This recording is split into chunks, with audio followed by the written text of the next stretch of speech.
Hey guys, today we're going to be talking about our last lesson in 8.4. It is Transformations of Functions. So we're going to be talking about, they're called the H and K value. So there are shifts.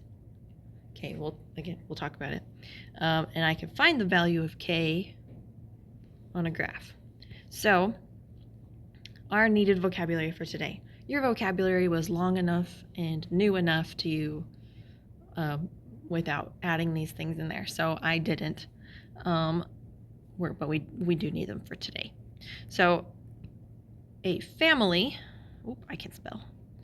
A family of functions is a group of functions with graphs that display one or more similar characteristics. You know, like we normally look like our parents kind of thing.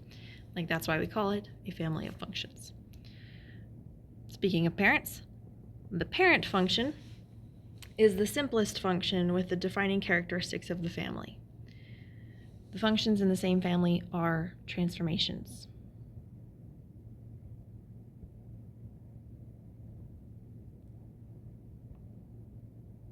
Of their parent function. So I'm going to scroll down for just a second before we fill in the chart here. Let's talk about what that means. When we say the simplest form of the function, we mean there's nothing extra besides what makes it that function, right?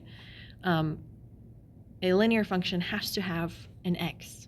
So in the parent function of a linear function, that's all there is. There's no slope, there's no y-intercept, it is just the x. So we can have like a transformation, or the child of the parent function.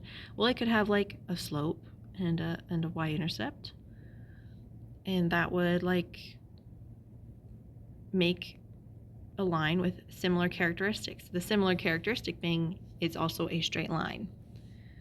So we could do this over and over and over and over again, and we can make a bunch of transformed linear functions. But the parent function, the basic one, is there's nothing extra here. Okay. Linear is the one we've seen the most of. You've done something at some point with all of these, but I don't know if we've ever seen their graphs. So take a look. Absolute value kind of makes a V. Quadratic makes a U, and that's when it's squared. You're going to see that a lot next year. Square root is actually like if we took the quadratic and tilted it on its side and then like cut off the bottom half. That's what a square root is. And cubic, that's x to cubed. That's if we took this u and we like flipped half of it down. So like this tail goes the other way. So once you get past quadratic, they'll have similar characteristics there too. But that's beside the point. Here are your parent functions. You're going to see all of these today, okay? You're not going to have to do much with the function part, like the squared or the square root part, but you're going to see them. So don't be alarmed when your lines look strange, okay? You are going to be focusing on the H's and K's, okay? K is the vertical shift. Vertical is up and down, or a Y, like on the y-axis. Horizontal shift is left to right, and that's going to be like shifting along your x-axis. Now, I've got a Desmos activity that you will also have to do, maybe if I've assigned it in later years, but that will help you see this. But I am just going to tell it to you here in this video, okay?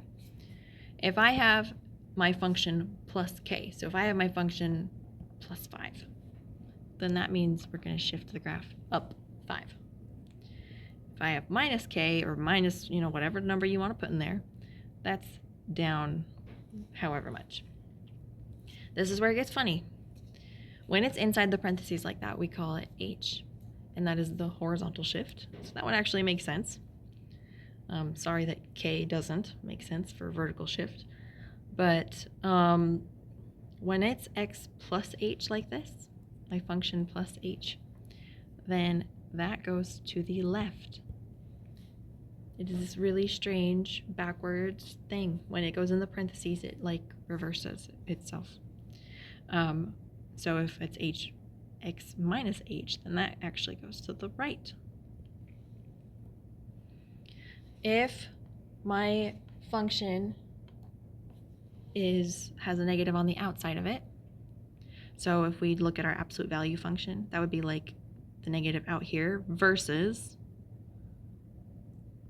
the negative inside, like this. So we'll say that's our example. If it's outside the function, then it's a reflection across the x-axis. If it's inside the function, it's a reflection across the y-axis. So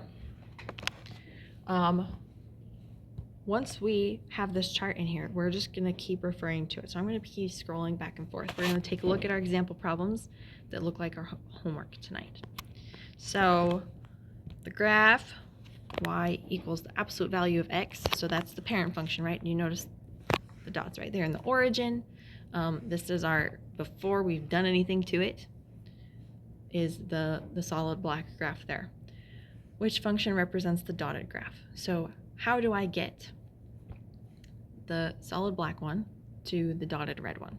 That is what we're trying to do. And so I would look at this and I would go, well, it looks like it's gone left one, right? Like if I take this point and I move it over here, that's left one. And it looks like it's been flipped down. Teachers, pardon the interruption. So it looks like it's been flipped across the x-axis. So I'm going to go back up here. Like, this is our way of, not having to think about it too much. Left one and flipped across the x-axis. So I'm going to come up here and I'm going to be like, okay, across the x-axis there's a negative outside the function. And left one would be x plus 1 inside the function. So before I even look at my options, if my original looks like this, I'm going to need the negative on the outside because I need to flip the x-axis. And I'm going to put a plus 1 in the function, and that's going to make my equation shift left 1. So I'm going to come down here and I'm going to look and I'm like, oh my gosh, there it is. Okay, let's try it again. I want this quadratic function, so that's the u. I want it to go from this point. I'm looking at the vertex, right? I'm looking at the very center just to have a spot that I'm focusing on to the right there. So that looks like 1, 2, 3, 4, left 4, and up 3. So again, I would, if I, haven't done this a million times and, I'm still practicing for the first time, I would refer to my chart again and I'd be like, okay, I want to go left 4. So that's going to be inside the function, x plus 4. And outside the function, I want to go up 3. So I'm going to go up 3. Okay, so let's do it. Oh, look, they don't even put the x squared, they're just saying the function. So I'm going to take my function and I'm going to go left 4, which is plus 4 inside the parentheses, and up 3, plus 3. So I want plus plus. There it is. So sometimes it actually gives you, whatever the function is, right? Absolute value bars, or it'll put the squared or the cubed there. And then sometimes it does this where it just puts the f and that just means function. Okay, it's all good. You're doing the exact same thing. I want plus plus. Look for that. Okay. That's one section. The other section looks like this. You're moving the graph yourself, not looking at where the graph has been placed. So I'm going to look at my function and I see that there's a negative on the outside and a minus 1 on the inside. So when there's a negative on the outside, that is a reflection over the x-axis. And if you don't immediately know that, that's why you look at your chart. That's why we have the chart, right? And there's a minus 1 inside the parentheses. So that means right one. So, you're going to be on a computer, right? You take this green dot and we're going to move it to the right one, and we'll just have like a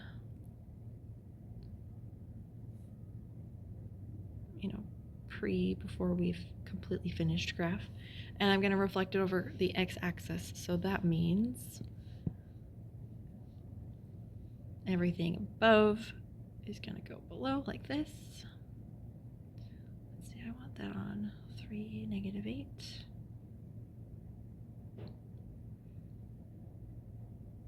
So I want it right here. I'm just going to ballpark it from over here. Okay, so this would be my final graph, because I have to do the two things. I need to reflect across the x-axis, which I did. I flipped it, and I went right one. One more time. This is a cubed root, so it's basically this, but on its side. Not basically, it is that on its side. Let's try it out. I want to go -4 inside the function, so that means right 4, because it's backwards. And +5 outside the function means up 5. So I would take this green dot and I would go up 5 over 4. That's going to be where the green dot lands, and then we're just going to move it, this way. So right 4, up 5.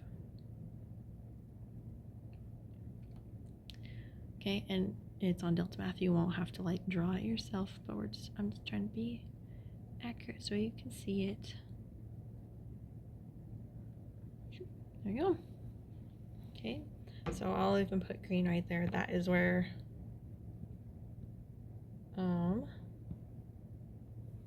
this is where the green dot should land.